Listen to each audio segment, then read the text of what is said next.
Welcome back, viewers. My next guest is Maya Vivek, founder and co-founder and director of HolyWaste. Yes, thank you. So, is my understanding right? When you say HolyWaste, it is waste that you collect from temples? Yes, you are. Partly there. Okay. What we do is we collect flower waste basically from anywhere that it is generated, temples included. So the idea is that, we go 360 degree, holy to waste, because anything that is holy today becomes waste tomorrow. Mm-hmm. And we are trying to make it holy again. So we're trying to go the entire circle, and that's how HolyWaste was conceptualized. And we began in 2019 in Telangana. So what do you do? I mean, you collect all these flowers from across temples, marriage halls probably, and then process them and convert them into products? Yes, what are those? so there are two ways of collection. Basically, anywhere from the temples or so, or from the market for that matter, we collect them. From the events, we are lucky that we were able to convert about 8 wedding decorators or even planners who now understand the value of floral waste management, and they drop the floral dump after the use into our facility or pay us to collect it from them. So that's the two ways that we collect floral waste. There are scheduled runs which happen if we have to collect from the temple. So that's how the collection scene happens. We are able to process this in the sense that we have come up with products like incense sticks, dhoopsticks, holy colors, which is a talk of the season right now, very much required. And we are getting into the home care segment where we have now introduced floor cleaner, which is made with floral extracts. There is wax tablets, which basically can be used as deodorizers in your wardrobes or your cupboards and toilets as well. So we are foraying into different, little by little into personal lives scenario as well. Yeah. Interesting. And you have a factory where you do all this processing? Yes, or primarily. You get outsourced? There are certain things that we have to get outsourced, majorly because of the manufacturing license issues, or so those items, like for example our soaps, for which we have formulated the recipe, but then it's outsourced to a licensed agency. Similarly, there are other products as well, but otherwise we do have a facility in Medchal where primarily all the drying of the flowers, sorting of the flowers, and incense sticks are made. So one of the things that I at least keep asking, when you say you're recycling this flour, how much of it is like 100%? Don't you? Is there no addition of any type of chemical that goes into it when you do this process, or there is some percentage of it? It all depends on where you want to be, right? Now, for example, in our incense sticks, we ensure that there is no charcoal. Charcoal is a major irritant when many of us have this irritation with incense sticks majorly because of the smoke that charcoal might emit. Also, a lot of commercial incense sticks are made with a lot of other stuff which are not even required. But then, because for profitability and all of that, these ideas are corrupted. The second aspect is the fragrance part of it, where you can actually tweak the entire design part of it to make money. Now it all depends on where you want to be. So we have ensured that we we have blends made exclusively for ourselves, where there is a lot of essential oils and aromatherapy grade oils that we use. So our oils do not have now. If I cannot say there are no chemicals as such, because we ourselves are chemical beings, so there are those chemicals, but they are natural. They're natural. Yeah. So not harmful ones. They are not harmful Perfect. ones. So what got you into this line of business to start with? Yeah, it was started by Meenal, my friend, and myself in 2019. Before that, I used to work as an international freight forwarder for close to 2 decades. I've spent my life working like that in 3 companies, and it was during that time that I thought it's time that I need to start something on my own. And women's issues were always dear to me. I wanted to do something on that part. And it was by chance that I happened to see a particular video of similar work being done in the Ganges. So then I discussed this with Meenal, and we further delved into the subject, and we realized there's nobody else doing it, particularly so in South India. I mean, there was nobody else who was even doing it at any kind of scale.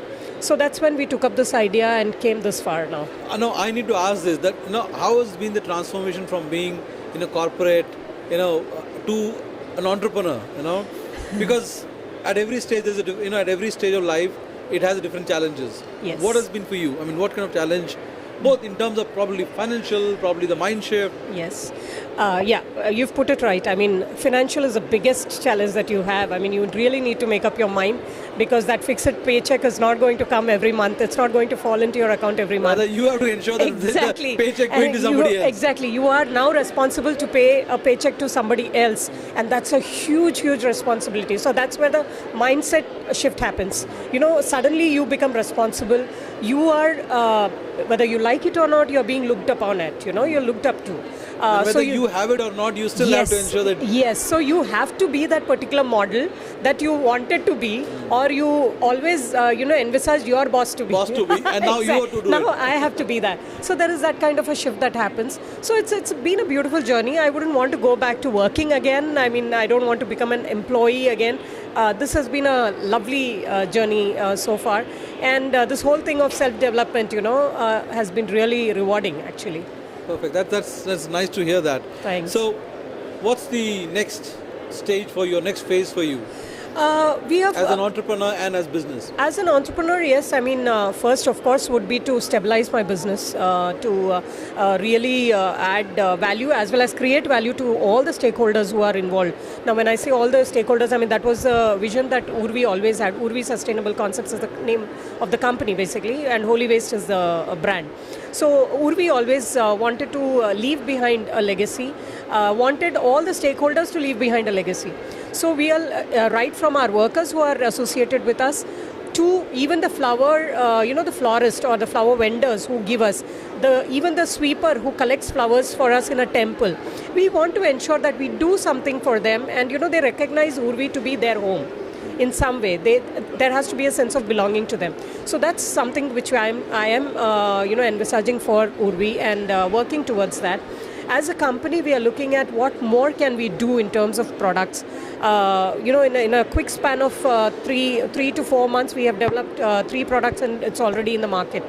So we want to add more products. So 2022 is going to be a kind of a game changer for us in terms of product addition, SKU addition for that matter, as well as we are going to invest heavily on R&D and of course branding and marketing. So this is going to be our journey for the next at least 12 months from now. Yeah.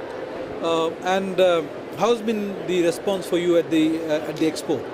I must tell it has been quite unexpected. I mean, I didn't expect, this kind of a response, this kind of a footfall to come in, given that, we are just kind of wary about the situation and all that. But it's really heartening to see how the markets are opening up. So there is hope. I mean, it feels really good. And the best part was the networking. I mean, the kind of people that I got to meet here, B2B discussions and where people were talking about, even showing interest in your products. So that was really good. And then, of course, taking, HolyWaste, bringing HolyWaste directly to the customer's eyesight. That was something really, really good after a span of, say, 2 years. Because, like I said, we started in 2019 and we straight walked into a COVID lockdown when we had our products ready. Yes. So we have really that must have been really tough, isn't it? Absolutely. So we have not really experienced a market scenario. Except for, the initial... It was baptism of fire. Absolutely. You come, leave a job, get into entrepreneurship, get your product ready, and then this happens. Absolutely. But then, they say, I mean, what doesn't kill you makes you stronger. So that's the way for us forward, I guess. So we survived COVID. We ensured that none of our workers actually had any problem. We ensured they were paid, they were taken care of. Now I guess it's payback time for the times. Yes. So one of the things with anything that you talk around sustainability and nature, they tend to be expensive. Yes. Can they be made affordable for? Yes, I understand. I mean, that's something which we are really, really working on. So we try to call our product affordable luxury. That's very good. That's nice to hear that. Yeah. So our products, yes, I don't say are come the cheapest on the shelf, but they are not very expensive. See, it's not about being cheapest. It's Yes. about I think Indians have shown through Tata Nano that they don't like to buy anything which is cheapest, right? What they want is affordable. Yes. You know? So with HolyWaste, you're going to have value for money.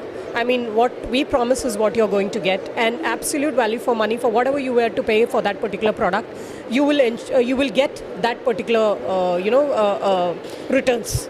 That's what I have to say. So we are looking at further. I mean, that's what when I said we are looking at investing heavily on research and development. It is also on this aspect as to how do we make our products even more better and accessible to our workers as well. Today we might hand over our products to them, but we want them to be able to buy it from the shelf. So that's the vision we have. So going forward, would you be appointing distributors? How do you plan to take it across? At least South India or across Telangana, Andhra? Yes, I mean, we want... I mean, this is for the benefit of viewers. If somebody wants to become your distributor or stockist, how would that happen? Most welcome. I mean, we want associates, of course. The more the merrier in this sustainability journey.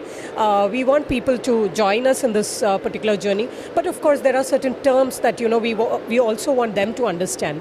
It cannot be higher. What do I say? I mean, it cannot be at the cost of our quality. So that is what they will get, and it should be at a 50-50 kind of a partnership that we would work with them. Yeah, we are working on a hybrid model currently. I mean, we are there in brick-and-mortar stores as well. We are online. We are looking at distributorship also. I mean, if there are like-minded people who would want to take it up, most welcome. Great. Finally, Maestro TV is a channel for entrepreneurs like you. Thanks. And so startups. That's nice. We cover your we carry your stories. What are your thoughts about our channel? I think this is a brilliant, a platform that people, anybody, I mean, especially youngsters who might want to, of course, they do have dreams of becoming an entrepreneur. But I would say for people in the middle ages as well, nothing should stop them. Yes. And I guess your channel should be the right, vehicle to their minds to instill that kind of a courage and support. And specifically when you're talking to me now, I guess people should understand nothing is impossible beyond. Absolutely, nothing is impossible beyond 40. You still have a good life to go. Thank you very much. Thank you Major, for coming over, and we'll hope to see you on some of our panel discussions also. Thank you. Thank you so much, Major.